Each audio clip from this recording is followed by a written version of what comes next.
So yesterday, I did not record, but for your information, I pulled up the lower intake because we had leaks in these heater hose pipes that goes up underneath the intake manifold here. And this one here is for the upper radiator hose. I'm going to be resealing that one also, and I'll show you how that that goes back together with new O-ring seals and whatnot. I've put new hose clamps on. The hoses were good, but they were leaking. I had to wire wheel the pipe and the fitting over here to clean them up real good. We pulled off the fuel lines right here from the intake, and I'll show you when I go back together with it on how pretty much, I mean, it's so easy on the pulling the lower intake. You just had to remove the fuel injector wiring harness and unplug for the temperature sending unit back here, and also this other sending unit back here. It's, I'm not sure exactly what it is. It's probably having to do with a computer sensor for the coolant temp for idle, more than likely. All right, so this has been a real pain in the butt job. It's been very labor intensive. This is now the fourth day on this Honda Passport. And Isaiah is back out here working today with me. He wasn't with me yesterday. He's going to be replacing this axle seal on the right rear of the car. And I'll show some video on that. Also, we never finished discussing this small pipe, or actually hose, that we replaced behind the alternator, between the alternator and the motor mount. And you can see the new hose clamp there. What we did was actually, you see them two bolts on that nipple. We took those two bolts out of the nipple, pulled the whole nipple off. It was a lot easier to do it that way. And just use silicone. It's actually mega gray. It's really good stuff. Clean the gasket off.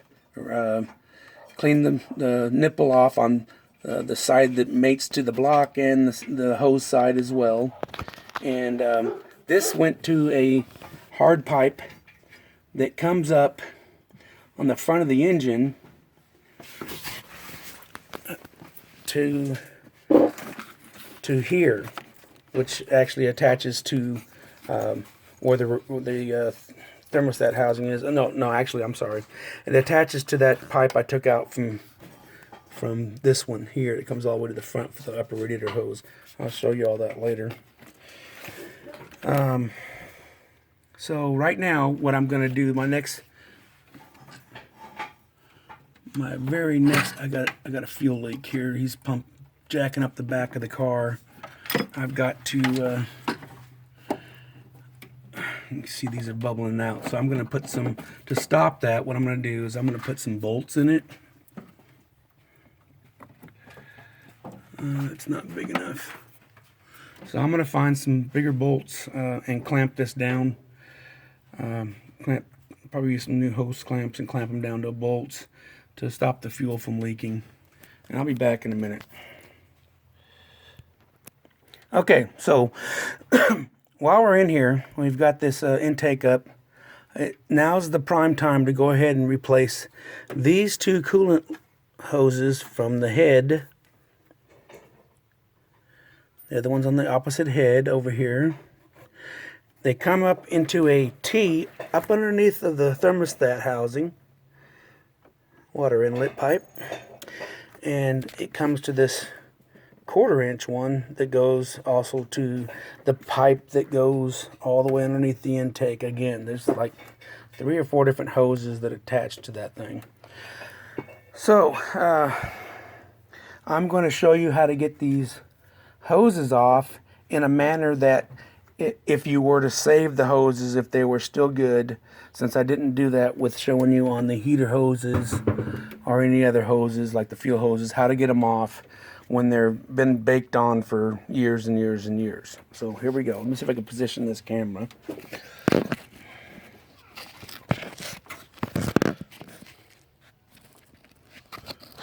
Let's see here.